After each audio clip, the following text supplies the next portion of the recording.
Today, I want to talk about the things that we have done with our 3 autistic daughters. These are the things that we've done and just sort of learned over the years since Maggie's diagnosis 6 years ago that have improved the quality of everyone's life. And that when these things sort of fall by the wayside in the stress of life for everyone gets a lot more stressful and a lot more hectic.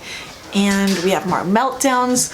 Things aren't good. I wanted to share them with you because they are things that are pretty easy to incorporate into life, and they're things that maybe you wouldn't think of because in the stress of a diagnosis, they are things that I think can fall by the wayside. The first one is spending time one-on-one with your child. Now, this isn't like spending time with your child trying to do therapies. This isn't spending time with your child going to therapies or at therapies. This is just one-on-one time doing nothing. For me and Maggie, it'll be one-on-one time laying on the ground in her room or laying on her bed or laying on the couch. It usually involves laying around just doing nothing. It's really important. Anytime that time with us together has gone down, I've seen a major increase in meltdowns, in things getting broken around our house, and just behaviors, negative behaviors that we don't want to see. And then I'll realize, like, I've been busy and we haven't had that time together with the two of us. She hasn't had that attention that she needs. So that attention that's separate from therapy is so important. And so that is number one. Now, number two, which is even separate from number one. So number one was time together doing nothing. And you may be able to hear Tessie, but I'm never alone, so sorry about that, especially because we have 3 kids homesick right now who've been sick for days. So I haven't been alone for days, but we're doing our best. So 2 is gonna be time together focused completely on them and their special interest.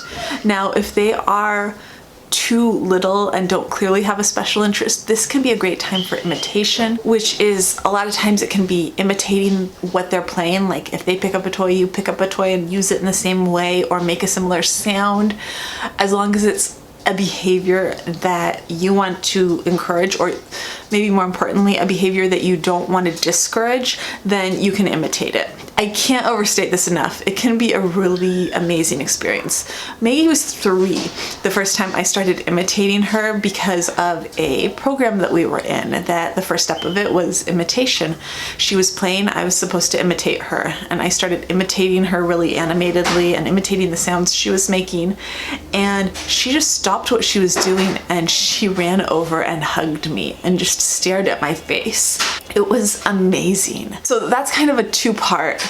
It's you can imitate and play together in the way that they play, not trying to mold their play at all into a neurotypical form of play or the way that you think they should be playing. So that's part of it. Just let them play how they want to play and focus on their special interest. For us, sometimes that's scripting and scripting and scripting the way that Maggie wants to script, which sometimes I get tired of saying Molly, Una, Bumble Guppies. Molly is a mermaid with a freckle on her toe, which Maggie wants me to say over and over and over again. It can get a little bit tedious to say the same thing that you've said every night 100, 1,000 times, but it's important. It's so important, and I can't stress that enough. Their interest needs to be important to you too, because they're important to you, even if you don't love it as much as they do, because of course you have your own interests and this is their interest.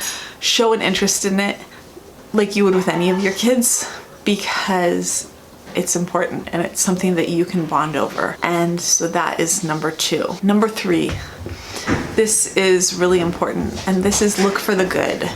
So for any time that you have to redirect your child or tell them no, take them away from something they're not doing, try to look for the good. Try to compliment them. Try to say like, oh, Tessie, thank you so much. You're holding my hand and walking so nicely.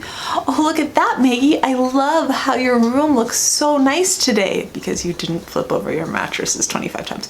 No, leave off that last part, obviously, but oh my gosh, Sadie, thank you so much for doing your homework without me asking you to. just any little thing. And with Tessie, it's almost easier because she's so little that I'm kind of constantly reinforcing, thank you so much for staying with me. I love the way that you're walking. Oh my goodness, look at how big you were just jumping up on that curb. And it's more natural with her for me to just constantly be doing those positive reinforcements when she's doing the right thing. And when you start looking for the good, you're going to see the good more. It's going to have a positive impact on your relationship with your child. They're going to start trying to do more positive things because of that positive reinforcement that you're giving them. Number 4, this is big. So our home is pretty much kid-proof. It is a very sensory-friendly home. There's a lot of space to run. There's a lot of space to climb. There's a lot of space to tumble. It's just how it is. Over time, so many things have been broken. So many things have been thrown away. Things still continue to get broken just because our kids are hard on things. There's a lot of wear and tear around here, and it's been really good for me as someone who was probably tended towards a little bit of hoarder tendencies and not throwing things out, and they have just completely shattered that inside of me, where it's gone, where I can just throw out just about anything now because yeah, I can't be attached to things. I can't get upset about things because there's a good chance it's gonna get broken. Make your home as sensory friendly and as kid-proof as possible for the kids that you have. Like right now, I am working with Maggie on not touching things that she isn't supposed to be touching. And we're working on that with a few things. With a few things that I'm like, oh, that's not ours. Let's put that back. And then I have her put it back. I don't do it in a way that's gonna make it really stressful for me or really stressful for her, because ultimately that's going to lead to things that are broken, number 1, because she's going to get into things if I'm not there reminding her. And it's a lot less stressful for me to have a home that is totally kid-proof, where the kids can run all over and be themselves and not have sensory stresses. Basically have a house that is made for the kids that we have, the family that we have. That reduces everyone's stress level greatly. So it's something to think about. It might not be the house that you planned, but if you have a child who is on the spectrum, thinking about things from their perspective, thinking about what things bother them in a sensory way, and thinking about what things are just constantly a problem, and removing that problem can make your life a lot less stressful. And the last one is to get out together. This is especially if you have more kids like we do. It doesn't have to happen all the time, but if like once a month I try to do something with each of our kids where even if it's just for a little while, even if it's just after a doctor's appointment, we go and we do something. We go out to lunch. We go to a playground. We go and we do something where it's just one-on-one, the two of us, and we're out and it's special and it's different from what anyone else in the family gets to do. And it's just us. And I think that that one-on-one time, apart from the house, apart from that special time where we're doing imitation or anything else, is also really important. It doesn't have to be expensive. As I said, it can be a park.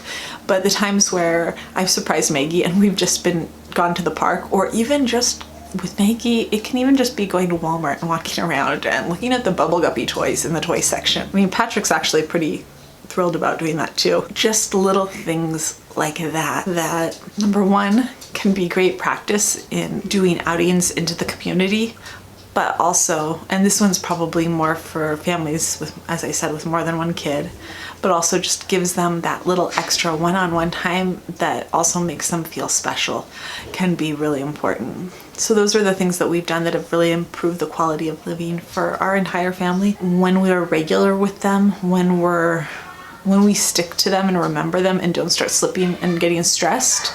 Getting stressed is probably another one, but yeah, there's just less meltdowns. It carries over into the kids and everyone's happier and life is better. That is it for today. If you like this video, we'd love it if you'd give it a thumbs up. And if you're interested in all things autism, we'd love it if you'd hit subscribe. And I'll see you tomorrow. Bye.